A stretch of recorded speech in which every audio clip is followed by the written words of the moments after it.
On va faire par ordre de référencement. On va commencer par Pierre Bourlier de chez Tikeo. Tikeo, maison que vous connaissez bien, c'est le leader de la dette privée en France et en Europe. Ils ont sorti en partenariat avec la Société Générale Tikeo SG Tikeo dette privée, FCPR référencé sur nos contrats, en tout cas sur l'ensemble de notre gamme chez Oradea-Vie, donc filiale de la Société Générale, et puis Maxence Mascherez, qui travaille chez Club Funding Immobilier, qui est un des leaders du crowdfunding immobilier, et qui va nous parler de son FCPR Insight numéro 2, qui est lui référencé chez Préparvie. Donc il y en aura pour tout le monde. Pierre, je ne sais pas si tu souhaites partager ton écran. Alors, j'essaye, mais je n'y arrive pas. Est-ce que tu m'as donné la capacité de le faire? Si, c'est bon. Non. Hop, c'est bon, là j'ai. Alors, les micros sont bien évidemment coupés. En revanche, vous avez comme dans toute bonne visio, vous avez un chat où vous pouvez poser vos questions et on essaiera d'y répondre.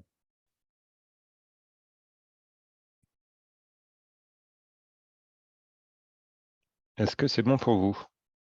Et oui, ça a l'air, ouais. Eh bien, parfait. Bon, bonjour à tous.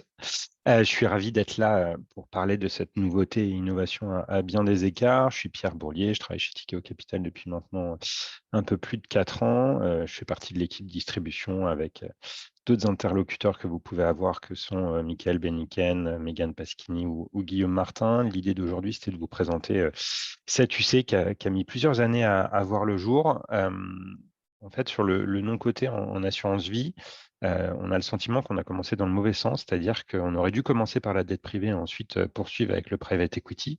Pourquoi? Pour la simple et bonne raison, c'est que le private equity, c'est plus risqué que la dette privée, puisque la dette privée, c'est un produit plus défensif par nature, puisqu'on a un rendement contractuel avec la société qu'on va financer, alors que par opposition en private equity, on a une promesse de gain qui est plus ou moins élevée, mais qui reste une promesse.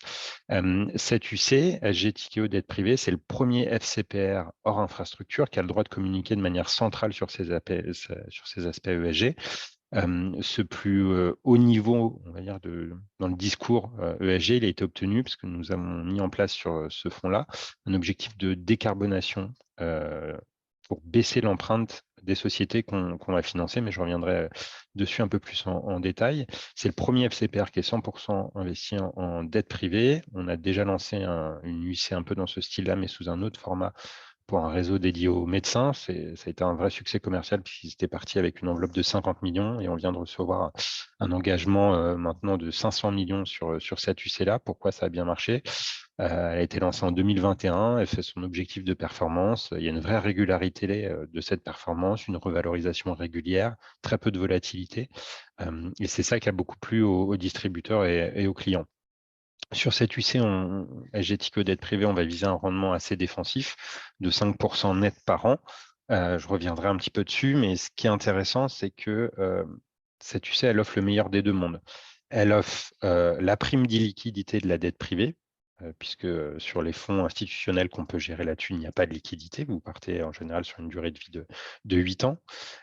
Et vous avez justement un produit liquide avec la liquidité assurée par l'assureur Sogecap, donc avec des rendements relativement attractifs et qui sont à taux variable, ce qui est particulièrement intéressant dans le contexte actuel.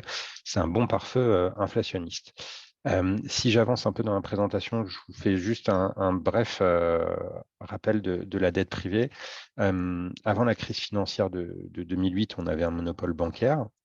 Puis ensuite, les banques ont commencé à fermer drastiquement le robinet du crédit. Il a fallu pour les entreprises trouver des nouvelles sources de financement. Et c'est comme ça qu'a émergé la direct. Et puis à partir des années 2013-2014 sous forme de fonds. Et donc, nous, on fait ça chez Tikeo depuis 2014. On en est à notre 6e génération de fonds sur cette expertise-là. Pourquoi cet engouement? Puisque si vous voyez les parts de marché sur les PME et ETI, c'est plus de 60% des prêts qui sont maintenant financés par des fonds de dette privée. On n'est pas dépendant d'un comité bancaire. On est capable, en l'espace de 2 à 3 semaines, si besoin, de structurer une dette et de libérer les fonds. La structuration, elle se fait vraiment au cas par cas. On travaille avec la société qu'on va financer de manière bilatérale sur le contrat de prêt. Généralement, ce sont des prêts qui sont in fine et le remboursement uniquement des intérêts permet à la société à qui on va prêter d'utiliser finalement cette trésorerie pour se développer, pour croître par rapport à un prêt amortissable classique. Et ensuite, on a bien entendu un siège au conseil d'administration et un certain nombre de garanties financières de sûreté vis-à-vis des entreprises que nous finançons au cas où ça viendrait à moins bien se passer. Alors, si on rentre dans les détails de comment se passe la dette privée. Donc, le financement de l'économie réelle, il ne se fait pas uniquement par les marchés financiers, par les marchés bancaires ou le capital investissement. Quand vous êtes une société qui se développe, vous avez 2 options de financement. Soit vous faites effectivement une augmentation de capital avec un gain potentiel si vous êtes actionnaire de créer de la plus-value. Mais nous, on n'est pas dans ce cadre-là, puisque ça voudrait dire que les entrepreneurs qui ont créé la société viendraient à se faire diluer. Donc nous, pour le coup, on agit en tant que créancier et on va plutôt qu'aller chercher de la plus-value, aller chercher des sociétés les plus résilientes possibles, qui ne vont pas subir les cycles économiques et qui vont être capables de nous rembourser au terme du prêt le capital et nous payer le coupon général trimestriellement tout au long de la vie de l'obligation. Je prends un exemple très bête, une très belle société qui est basée à Aix, European Camping Group. C'est le leader du camping en France, ils sont 4e en Europe. C'est pas très sexy comme business, on va pas se mentir, mais nous on adore. Pourquoi? Ils ont 10% de part de marché en France, ils font 500 millions de chiffre d'affaires. Ils sont spécialisés dans l'hôtellerie de plein air, donc plutôt 4 et 5 étoiles. Ça a été fondé en 89. Ils ont une centaine de sites en Europe, donc c'est France, Belgique, Pays-Bas, Allemagne, Royaume-Uni. Et c'est pourquoi on aime ce genre de société-là. C'est un secteur qui est hyper résilient, qui est contre-cyclique, qui a une très faible variation des revenus et de son EBITDA, et qui a très bien préservé ses marges dans le contexte inflationniste de ces dernières années. Si on rentre un peu plus en détail sur comment fonctionne un deal, donc chez Tikeo, en moyenne, on exerce chaque année 3% des dossiers qu'on reçoit, donc il y a une vraie sélectivité. Donc, on arrive sur... J'avance un petit peu, je clique un petit peu. Alors, vous avez l'UC. Chez nous, quand on se met d'accord avec une société, on a une politique d'allocation et en fonction de la taille des fonds éligibles, on alloue une quote-part à chacun des fonds. Quand on structure un prêt, au moment où on la finance, on perçoit ce qu'on appelle une commission d'octroi de prêt ou des frais de structuration. C'est quelque chose qui est loin d'être négligeable puisque ça tourne en ce moment autour de 2,75-3%. Et ces 3%, ils sont acquis au fond. Ce n'est pas perçu par la société de gestion, donc c'est de la performance immédiate pour l'unité de compte à chaque fois qu'on structure une dette. Donc c'est un vrai turbo sur la performance du fonds dans sa phase de déploiement comme en ce moment, où à chaque fois qu'on structure un prêt, on va recevoir quasiment 3%. Ensuite, on va recevoir chaque trimestre les intérêts. Alors, les intérêts se décomposent en 2 éléments et c'est ça qui est assez important. Une partie taux variable, je l'ai dit, donc pour un prêt qui est libéré en euros, on va prêter avec comme base le RIBOR 3 mois. Et ensuite, une prime de risque société qui va être propre aux caractéristiques du prêt qu'on va structurer, si on est senior, si on est junior, le niveau de dette de la société, sa taille, son EBITDA, etc. Le fait d'être à taux variable, ça nous permet de bénéficier de l'environnement de remontée des taux actuellement, puisqu'il y a 18 mois, on était à 0, et au moment où on se parle, on est à 3,6. ce à quoi vous additionnez une prime de risque qui était plutôt dans les 5% il y a encore un an, 18 mois, et qui maintenant, sur les prêts qu'on génère, tourne plutôt entre 6 et 8, ce qui fait que là où on structurait des prêts qui rapportaient un petit peu plus de 5, on est plutôt autour de 10 à l'heure actuelle. Donc, c'est un très bon moteur de performance sur le long terme, sachant qu'en général, on met des minimums de Euribor sur les prêts qu'on structure, ce qui fait que même si on devait repasser à des Euribor négatifs, on les cape à 0, on les limite à 0 ou 1% vers le bas, de manière à ne pas subir une baisse des taux. Donc chaque trimestre, on va recevoir nos coupons et ça va permettre à la société de se développer puisque elle ne paye que ses coupons et à l'issue du prêt, elle va nous rembourser le prêt. En général, cet argent-là, elle va s'en servir pour faire des acquisitions, pour se développer. Ces prêts sont généralement structurés sur une durée de vie de 7 ans. Mais la réalité, c'est que souvent, développer et en pratique, autour de 3-4 ans, elle va être cédée, ou alors elle va faire rentrer un nouvel actionnaire ou elle va vouloir renégocier sa dette. Et donc, on va être remboursé. Et c'est parfait parce que dans 50% des cas, on repart avec les nouveaux actionnaires sur un nouveau prêt et donc on reperçoit une commission d'octroi de frais et on repart sur un nouveau contrat de 7 ans. Donc, il y a une vraie répétitivité de cette activité de dette privée et finalement des cycles qui sont assez courts puisque la moyenne des prêts dure généralement autour de 4 ans. Donc ça, c'est la dette privée. N'hésitez pas si vous avez des questions. Pourquoi on a été choisi par Sogecap pour structurer cette UC? On est le leader en Europe de la dette privée, non pas en termes de montant, mais en termes d'opérations par année. Donc sur 2021, on était numéro 1, sur 2022, on était numéro 2. À l'heure actuelle, on finance à peu près 250 sociétés, ça représente 7,5 milliards.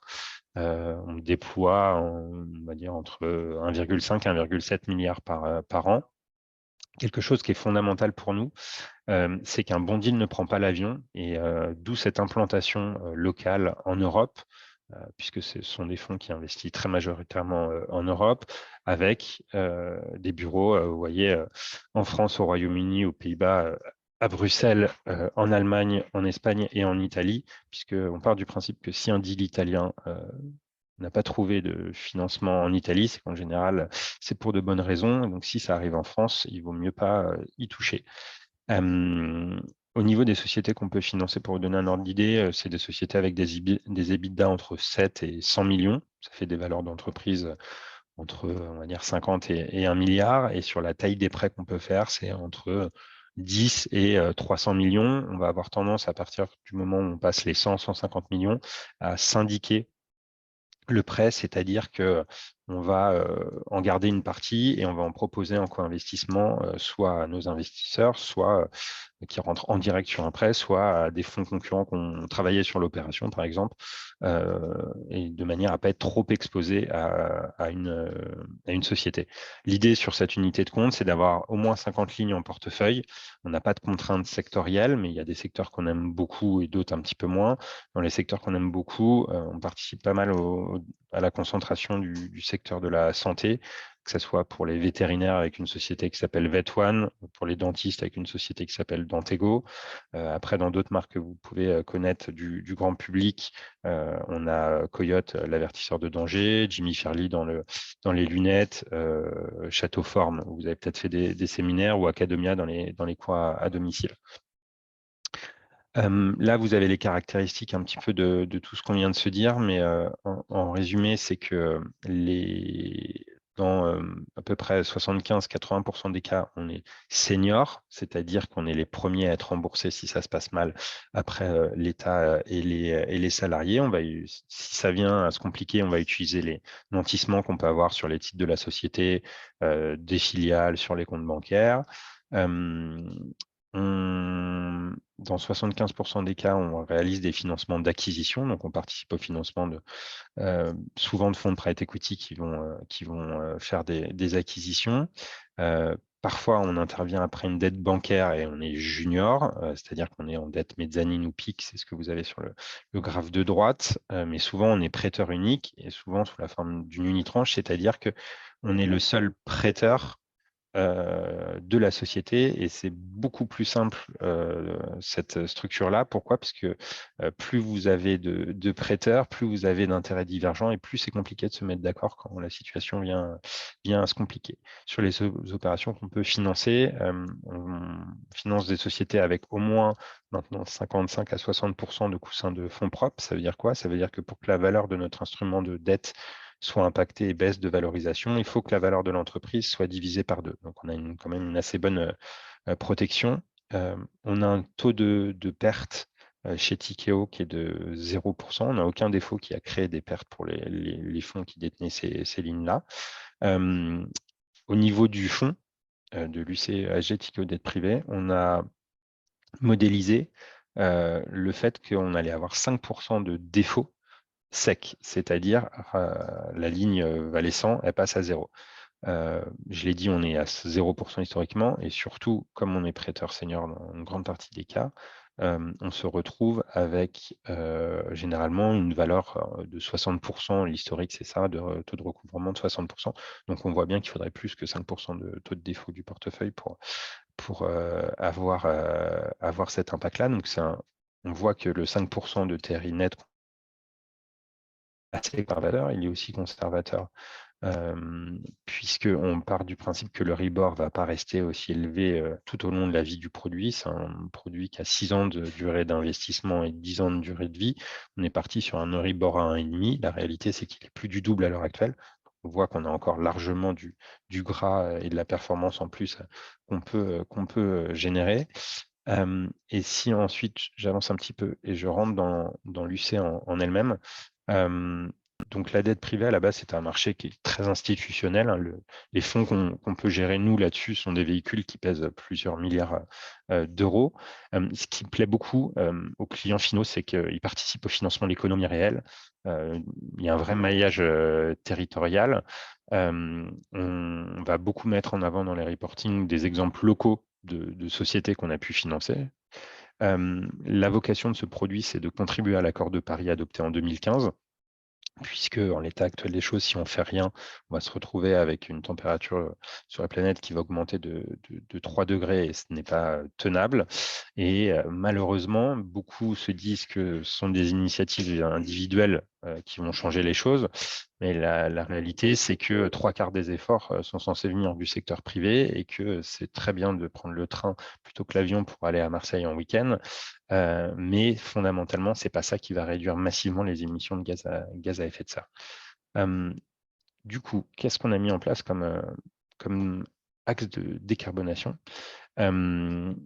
On a travaillé avec un institut qui s'appelle les Science Based Target Initiative. C'est quelque chose qui est validé par WWF et les Nations Unies. C'était pour nous la méthode la plus sérieuse qui a travaillé sur finalement la traduction des accords de Paris de la décarbonation appliquée aux entreprises. Concrètement, comment ça se passe?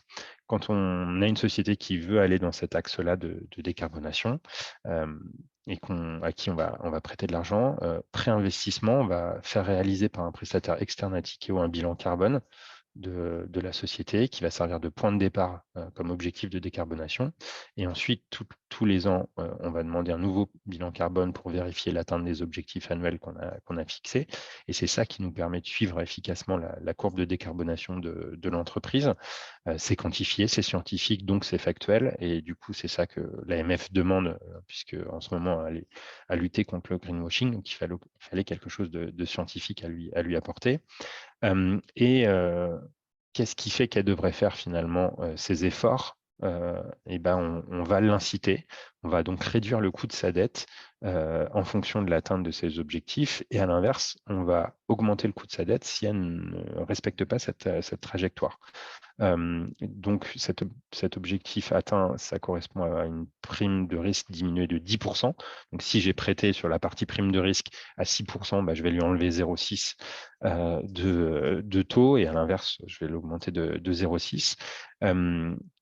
Vous allez me dire, oui, mais ça veut dire qu'on va faire moins de performance. Alors nous, dans l'objectif de 5% net de performance, on est parti du principe que toutes les sociétés du portefeuille vont atteindre cet objectif de décarbonation. Donc c'est déjà pris en compte, ce qui veut dire que si certaines ne l'atteignent pas, c'est de la performance en plus. Au-delà de ça, sur l'aspect réduction des émissions, nous, on a le sentiment, c'est quelque chose qu'on a mis en place depuis 2019.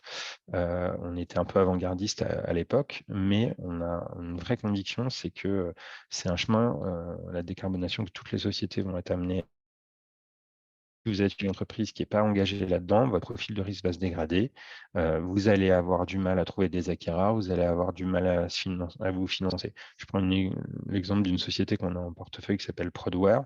Prodware, c'est un intégrateur informatique qui travaille avec notamment Microsoft. Ça pèse 90% de leur chiffre d'affaires, ce client. Ce qui s'est passé, c'est que Microsoft s'est engagé à respecter l'accord de Paris, et donc travaille sur ses émissions amont et aval, et donc ses fournisseurs, et les a contactés en leur disant, voilà, nous on s'est aligné sur l'accord de Paris, donc merci de faire de même, sinon on ne travaillera plus avec vous. Résultat, la société, elle n'a pas le choix que de réduire ses émissions en même temps que Microsoft si elle ne veut pas perdre son principal client. Je vais me permettre de rentrer rapidement en détail sur le premier deal de l'unité de compte. On en a 3 à l'heure actuelle, et on devrait être plutôt autour de 6-7 avant la fin du mois de septembre. Le premier prêt qui a été réalisé par cette unité de compte, c'est une marque de textile français qui s'appelle APC, pour Atelier de production et création. C'est une marque qui a été créée en 1987 par Jean Twitou. Ils font des vêtements et des accessoires pour hommes et pour femmes. Ils travaillent avec sa femme. Les studios de création et l'atelier, ils sont basés à Paris 6e. Mais ils travaillent ils sont dans le monde entier. Ils ont 102 boutiques. L'idée, c'était l'entrée d'un nouvel actionnaire, et donc la réalisation d'un premier LBO qui servait à transmettre les parts aux enfants, une partie des parts aux enfants, et faire rentrer un fonds de private equity qui s'appelle L. Catterton. Sur le principe, le domaine du retail, ce n'est pas le secteur qu'on aime le plus financer, mais on a bien voulu le faire avec ce fonds-là, puisque c'est un fonds qui a un vrai savoir-faire dans ce type de business. On a déjà travaillé avec eux sur la marque Bash, par exemple, et eux, dans leur portefeuille de marques, ont Birkenstock ou Jot. Ce qu'on aimait bien, c'est qu'ils ont une bonne régularité de chiffre d'affaires.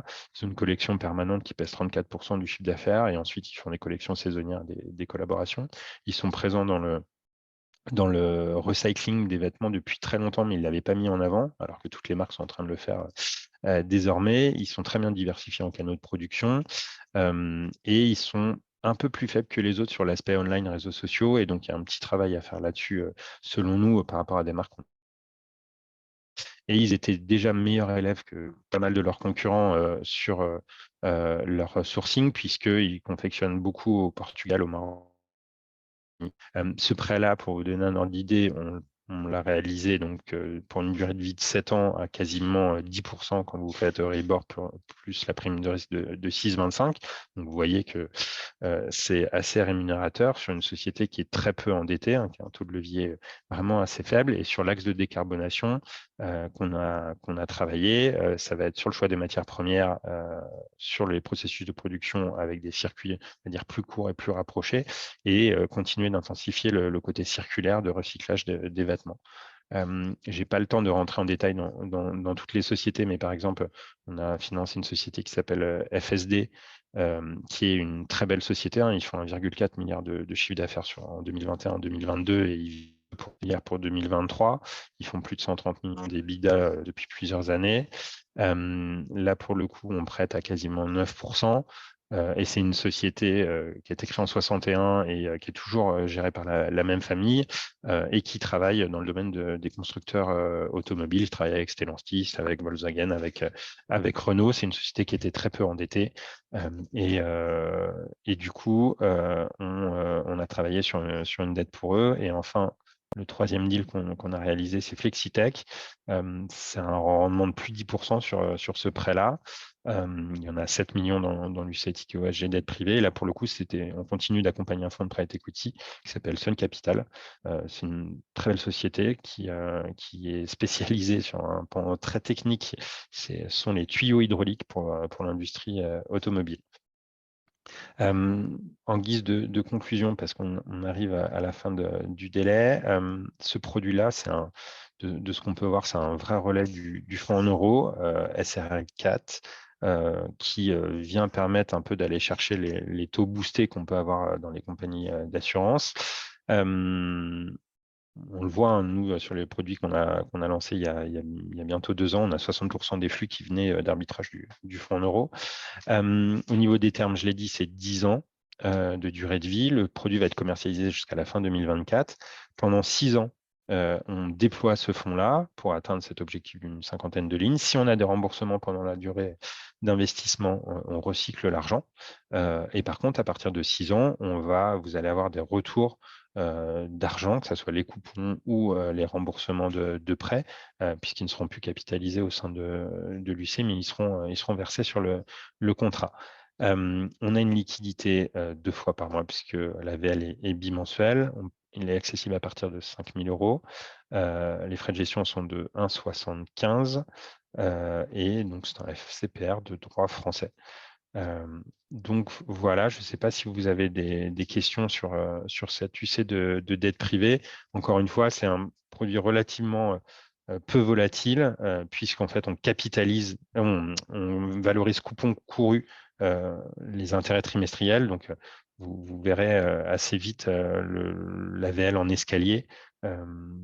Et on pense que dans l'environnement actuel, on bénéficie vraiment de la hausse des taux. Et donc, on n'a pas trop d'inquiétude sur notre capacité à tenir l'objectif de performance sur la durée de placement. Merci Pierre. Il y a une question à laquelle je vais répondre, c'est sur quel contrat est éligible ce support.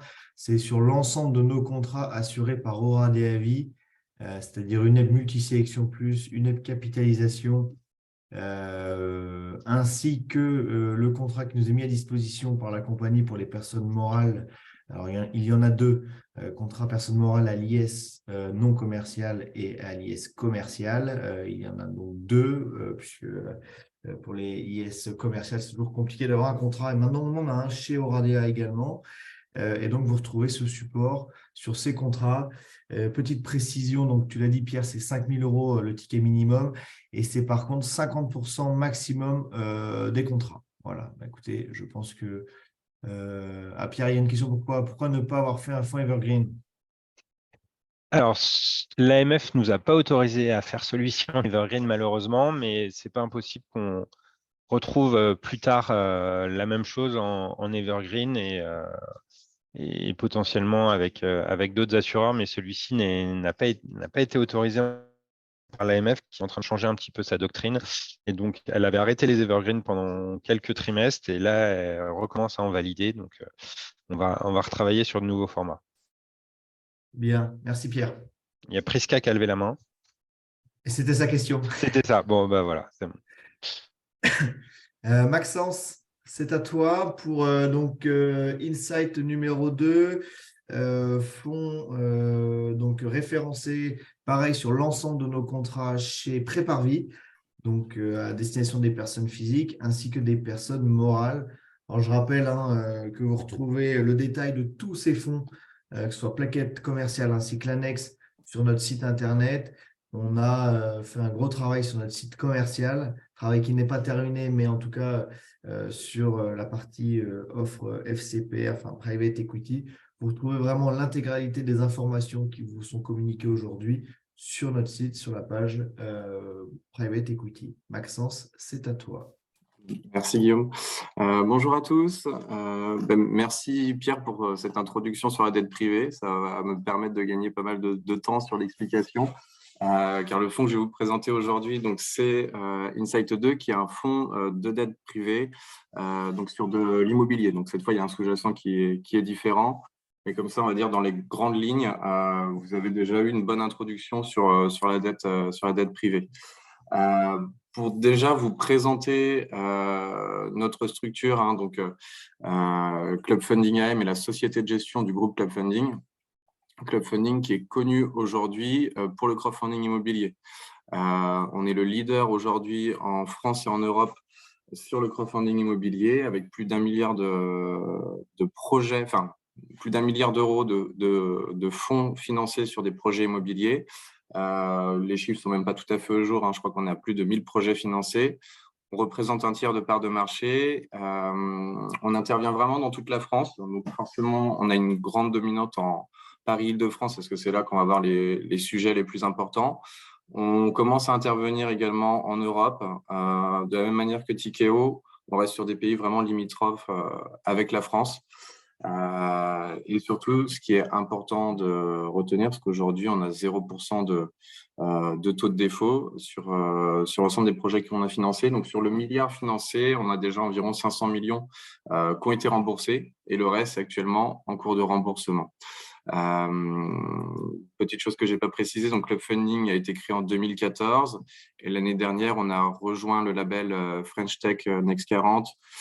Donc c'est vraiment les entreprises en devenir, donc telles que pourrait être un Doctissimo, Lydia, Mano Mano, etc. On est assez fiers de ce label. Petit focus sur la société de gestion. Donc, comme on a été très sollicité sur le crowdfunding immobilier, l'idée de créer une société de gestion finalement qui était liée à notre secteur nous est apparue assez évident. Donc, c'est une société qui est assez jeune, qui a été créée en 2020. Pour laquelle donc 3 fonds actuellement ont été lancés. Donc, un premier FCPR déjà dédié aux opérations immobilières qui a été clôturé en 2021, donc pour un peu plus de 30 millions d'euros. Nous avons lancé la collecte donc du FCPR que je vous présente aujourd'hui, Insight 2, en octobre dernier. Aujourd'hui, qui est à peu près à 20 millions d'euros de collectés.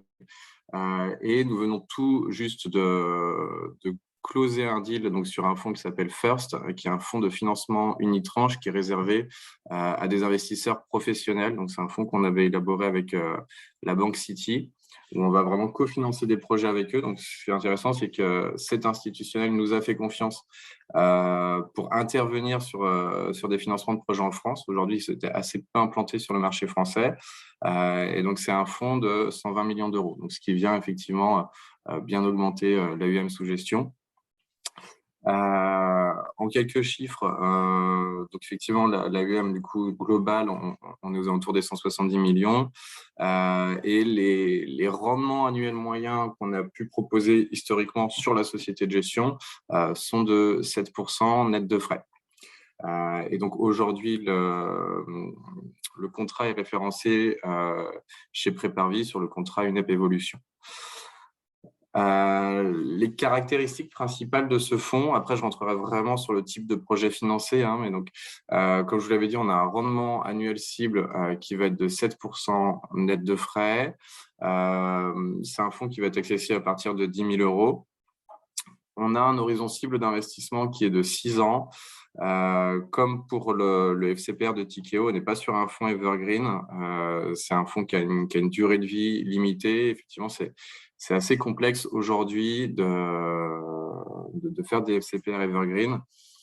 Et donc, nous sommes sur une part qui capitalise, hein, c'est-à-dire qu'il n'y a pas de distribution pendant les 6 ans. On va venir réinvestir les intérêts qu'on touche sur nos projets.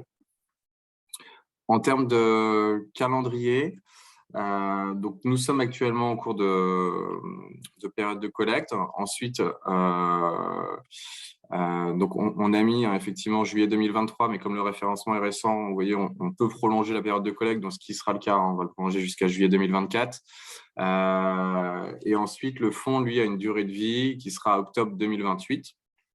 Donc, il y a un remboursement progressif qui se fera environ 1 an avant pour être totalement désinvesti. L'objectif, c'est totalement désinvesti en octobre 2028. Si jamais on a des projets en retard, historiquement, nous, c'est le cas sur un peu moins de 10% de notre portefeuille. On a la possibilité de proroger le fonds 2 fois 1 an pour permettre de rembourser ces derniers projets. Sachant qu'aujourd'hui, sur les retards qu'on a pu constater, généralement, c'est des retards qui n'excèdent pas 6 mois. Donc maintenant, pour vous expliquer vraiment quel type d'opération sera financé. Donc nous, on est surtout spécialisé sur les opérations de marchand de biens. Donc un marchand de biens, à la différence d'un promoteur immobilier, il va acheter un actif qui est déjà existant. L'opération de marchand de biens traditionnelle qu'on a bien présentée, c'est un immeuble en centre-ville de Paris qui est à la fois à usage d'habitation et avec un commerce en pied d'immeuble. Le marchand de biens va retravailler l'actif, il va faire des travaux d'amélioration, il va peut-être retravailler l'état locatif également parce qu'on a des baux anciens qui sont plus très rentables et donc qui sous-valorisent l'actif. Donc, il va retravailler tout ça et ensuite, il va revendre lot par lot les différents appartements et c'est comme ça qu'il va pouvoir créer sa marge. Donc, on est sur des opérations plutôt court terme, hein, généralement en 24 mois, c'est réalisé. Donc ça, c'est vraiment le type d'opération qu'on va privilégier à l'intérieur de notre fonds. Donc une grosse dominante résidentielle. Ensuite, on va avoir naturellement du bureau, mais toujours plutôt concentré en centre-ville. On ne va pas financer des grandes tours, c'est vraiment des bureaux, ça peut être du coworking, mais ça reste des surfaces assez petites. Du commercial, ça peut être par l'intermédiaire de centres commerciaux, de la logistique, de l'hôtellerie. Après, on peut tout faire, mais on va avoir une stratégie assez opportuniste. Le tout, c'est de s'assurer que le projet fonctionne bien. On va mutualiser par ticket d'environ 2 millions d'euros sur nos investissements. On va les limiter. Le but, c'est de vous offrir une grande granularité. Donc, on estime que le fonds va sélectionner une 50aine de projets. Sachant que le fonds a une durée de vie de 6 ans et que la durée de vie moyenne d'un projet est de 24 mois. Donc, ça veut dire qu'on va vous donner 3 cycles d'investissement, on va dire, dans ce fonds, soit au total entre 100 et 150 projets qui seront financés. Donc, ce qui vous donne vraiment une très belle granularité. Dans la sélection des projets, comment ça se passe ? On va avoir un sourcing commun qui est Club Funding Group. Et ensuite, une fois que les projets passent les comités d'investissement, le fonds va avoir un droit de regard préférentiel. Si le projet respecte les critères d'investissement du fonds par rapport aujourd'hui à son ratio d'emprise sur l'opérateur financé, au secteur, etc., et qu'il le sélectionne, dans ce cas-là, le fonds sera prioritaire. Et ensuite, c'est Club Funding qui va structurer tout le deal. En fait, Insight est finalement un investisseur privilégié de Club Funding. On peut le schématiser comme ça. Sur la sélection des projets, justement,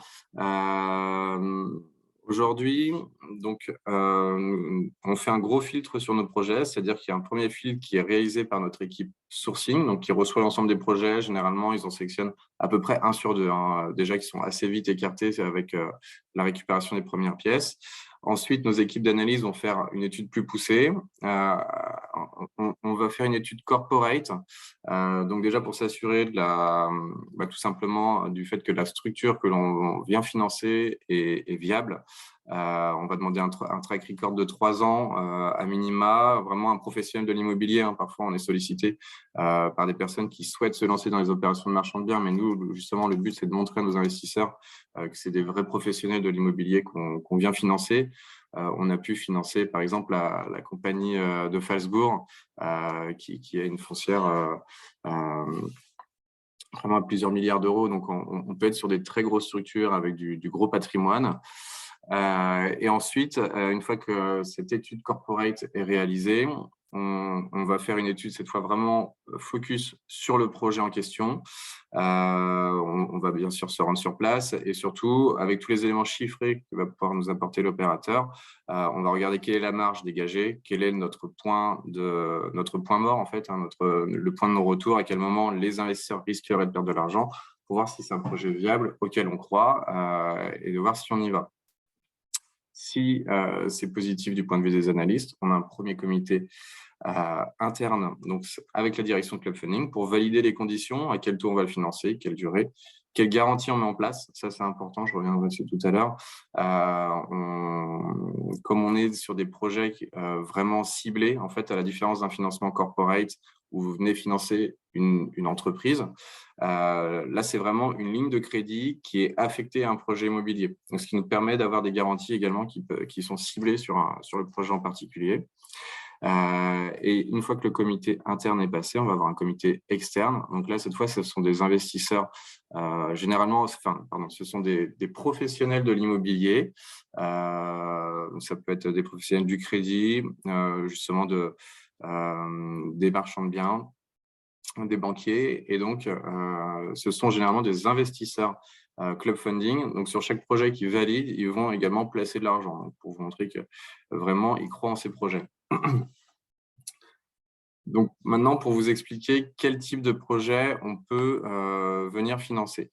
Donc, on reprend un exemple traditionnel comme je vous l'avais expliqué en préambule, donc un projet du MAC qu'on avait pu financer dans notre premier FCPR.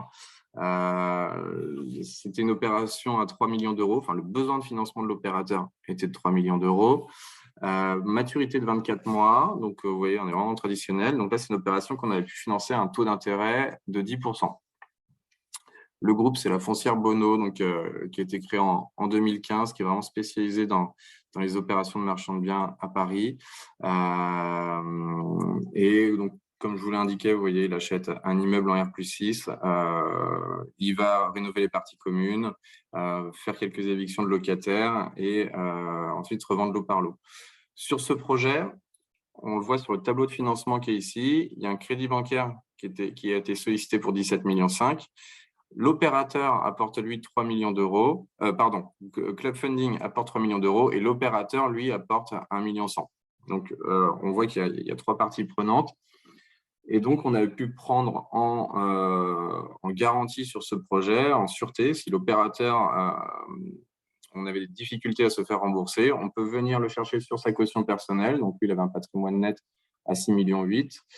Et on a pris une garantie à première demande sur la holding du groupe qui est une foncière. Alors, j'ai plus la valorisation, mais on est à plus de 100 millions d'euros de valorisation, donc, sur lesquels on peut venir l'attaquer également si on a une difficulté. Donc, ce qui est bien, comme le disait Pierre, hein, sur la dette privée, non seulement c'est plus lisible, parce que là, on le voit, il a un taux d'intérêt contractuel qui est à 10% par an, donc il doit respecter ce taux. Donc, c'est assez facile à lire et à se projeter.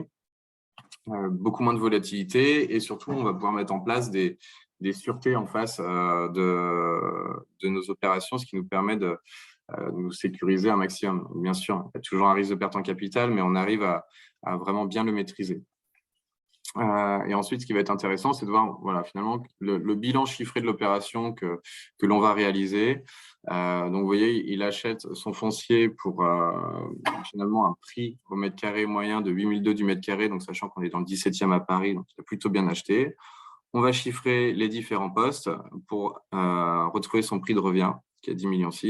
Et lui, son objectif était de revendre à 12,8 du mètre carré. Donc, ce qu'il avait réussi, hein, c'est une opération qui a été remboursée et qui lui a permis de dégager 4,4 millions de marge, soit 17% du chiffre d'affaires.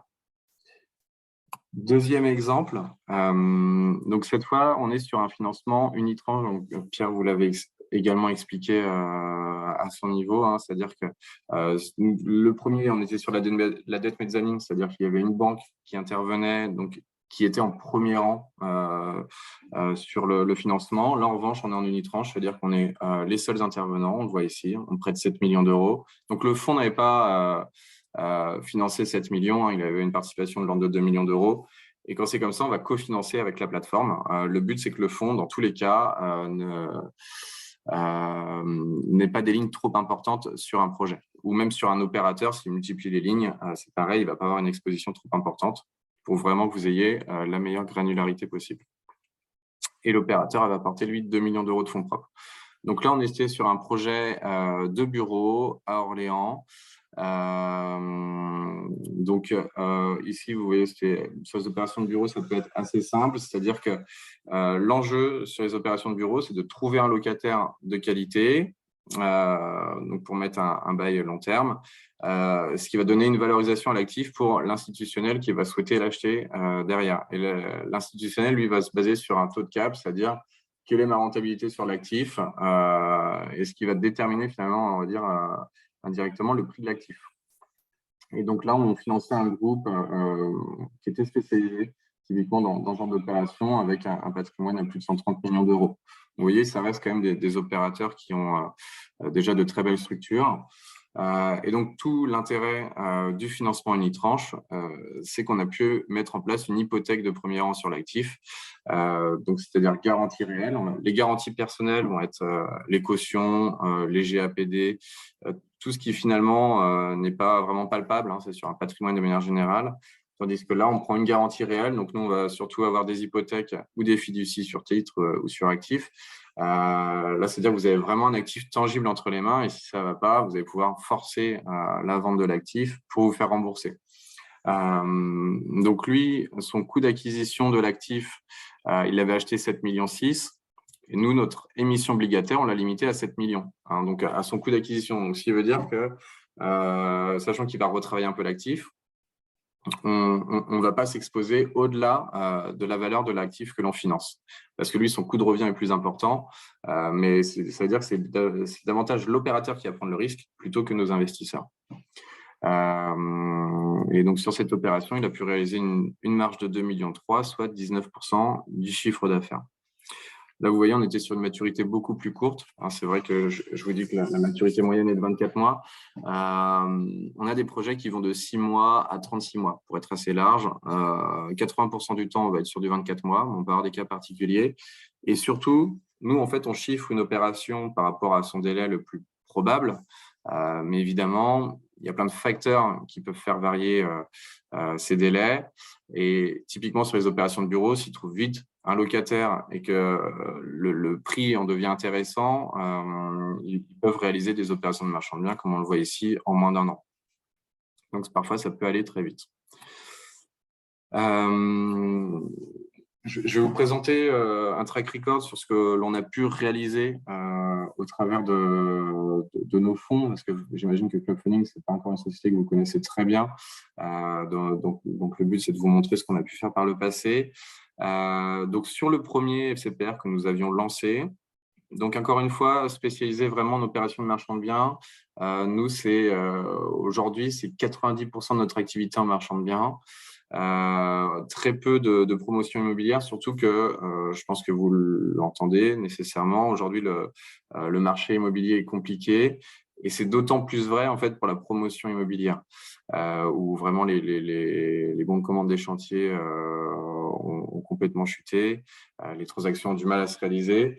Sur le marchand de biens, en fait, l'avantage, c'est que comme les banques ont plus de mal à financer, nous, on rejette aussi nécessairement beaucoup plus de dossiers, mais en revanche, quand on en prend, on va être souvent sur de la dette unitranche, ce qui va nous permettre d'avoir une hypothèque de premier rang. Donc, on va pouvoir bien se sécuriser. Et après, c'est à l'opérateur d'être agile. Mais donc, contrairement à une opération de promotion immobilière où vous n'avez pas encore d'actifs tangibles à mettre en garantie, là, on a déjà un actif à mettre en garantie. Donc, c'est pour ça qu'on se concentre davantage sur les opérations de marchand de biens. Donc, ce fonds avait atteint 32,5 millions. Il a pu investir au total 41 millions. C'est les différents cycles d'investissement, c'est-à-dire qu'il y a des premiers projets qui ont été remboursés que le fonds a pu réinvestir. Donc, au total, c'est 36 investissements qui ont été réalisés. Donc, le fonds avait été designé comme pour ce premier, le FCPR que je vous présente, c'est-à-dire TRI cible annoncé de 7% annuel. Et on voit que sur l'année 2022, justement, il y a eu 70 € remboursés, distribués par part. Une part était à 1 000 € à l'origine à la souscription. Donc, on est vraiment dans le TRI qu'on s'était fixé à 7%. Donc, c'est vrai que c'est quelque chose qui est très lisible. Et on le voit, contrairement à un fonds de private equity, vous avez nécessairement une toute petite période d'investissement, mais qui va assez vite. Et ensuite, la rentabilité, on la constate directement. Et après, si vous voyez dans le cible, c'est parce qu'à chaque fois, vous avez une distribution en capital qui avait été effectuée sur ce premier fonds. C'était un fonds qui distribuait le premier. On s'est aperçu que justement pour l'assurance vie, ce n'était pas hyper pratique parce que ça vous fait faire des arbitrages par la suite. C'est pour ça qu'on a mis une part qui capitalisait pour le deuxième millésime. Mais en tout cas, voilà, on voit que c'est assez linéaire, peu de volatilité. Le canal de distribution sur le premier fonds, donc effectivement, nous, c'est des fonds qu'on peut souscrire en direct. À l'initial, c'est comme ça qu'il avait été designé, donc c'est 43%. Mais après, on a pu également le mettre en assurance vie pour 23%, sachant qu'on avait vraiment on a accéléré sur le référencement avec le deuxième fonds, hein, donc ça ne représentait pas encore grand-chose, mais je pense que le deuxième fonds va être beaucoup plus dense en assurance vie et éligible également en PEA-PME. Le portefeuille, donc on voit majorité de résidentiel, ensuite commerce, autres, donc comme je vous disais, ça va être tout ce qui est logistique, hôtellerie, centres commerciaux et une partie bureau. En fait, si on éclate le autre, on va avoir quasiment du 6% un peu partout. C'est le commerce qui va avoir une dominante un peu plus importante que les autres secteurs.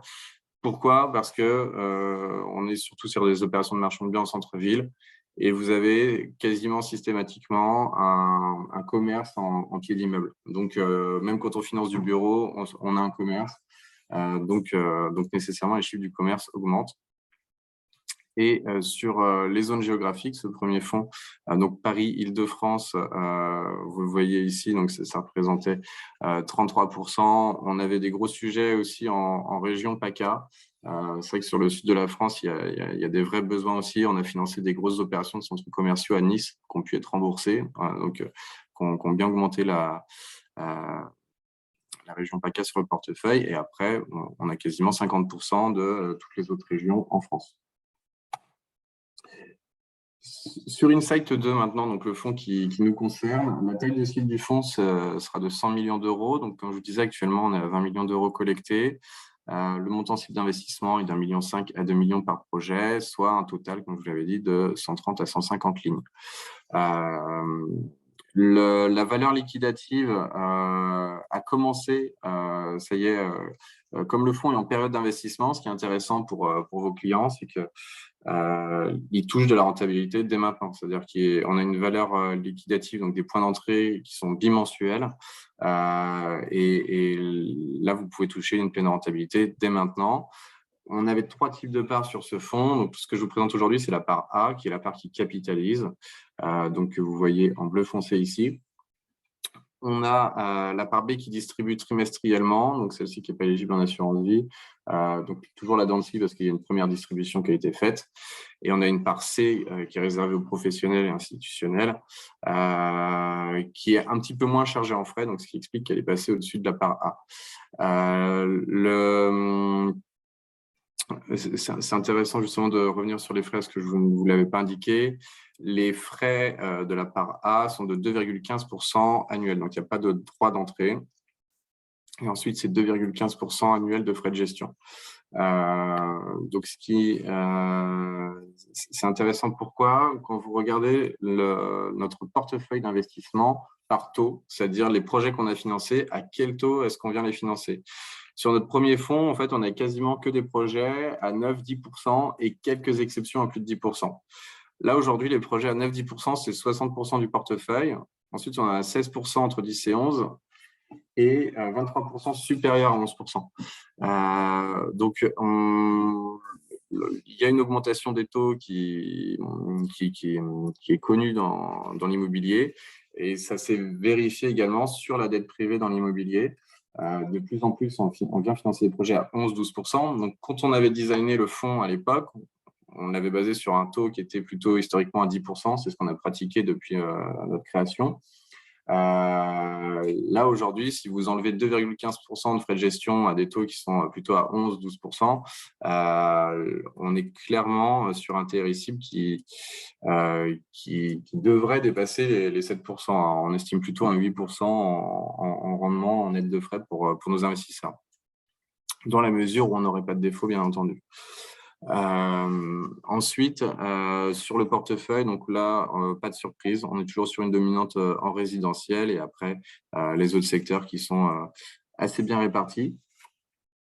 Paris-Île-de-France, cette fois, on a une dominante qui a légèrement plus importante que sur le premier fonds. Et surtout, en fait, il y a beaucoup moins de régions PACA. On est vraiment sur toutes les régions de France. Il y avait une spécificité, on va dire, sur le premier fonds. Et on a une partie européenne, donc essentiellement Espagne, Portugal, Luxembourg et Belgique. On vient de financer récemment de belles opérations en Europe, donc ce qui explique qu'on est à 34% d'exposition sur le fonds, mais l'objectif de gestion est de se limiter à 30%. Donc là, on va reprendre des projets en France pour repasser sur un ratio d'emprise plutôt à 30% sur la partie européenne. Hein. Donc on va vraiment se limiter là-dessus. Et donc voilà pour les caractéristiques générales du fonds que je vous ai laissé. Donc le dépositaire est la SG2S. C'est un fonds qui est investi en obligations donc, sur la dette privée immobilière en France et en Europe, éligible dans le contrat d'assurance vie donc INEP Évolution chez Prépare, accessible. Donc le contrat qui me le rappellera, mais qui est accessible à partir de 50 000 euros et le fonds, lui, à partir de 10 000 euros au sein de ce contrat. Voilà. Merci Maxence. Je rappelle pareil pour ce contrat, c'est 50% maximum, pour ce fonds, pardon, c'est 50% maximum du contrat. Et comme pour le fonds Tikeo, il n'y a pas de frais d'entrée. Tikeo éligible en adhésion versement libre arbitrage et Insight numéro 2 éligible en versement libre et arbitrage. Chez Prépare donc. Messieurs, merci d'avoir respecté le timing à 3 minutes près, on est bon. Merci à tous les deux. Merci aux participants. On a enregistré de toute façon la présentation, donc on pourra l'envoyer. Voilà, on vous l'enverra pour que vous l'ayez en tête. Il n'y a pas d'autres questions, j'ai l'impression. Donc, écoutez, je vais vous libérer. Je vous souhaite à toutes et tous une très bonne journée. Puis je vous dis à très bientôt. Bonne journée à tous.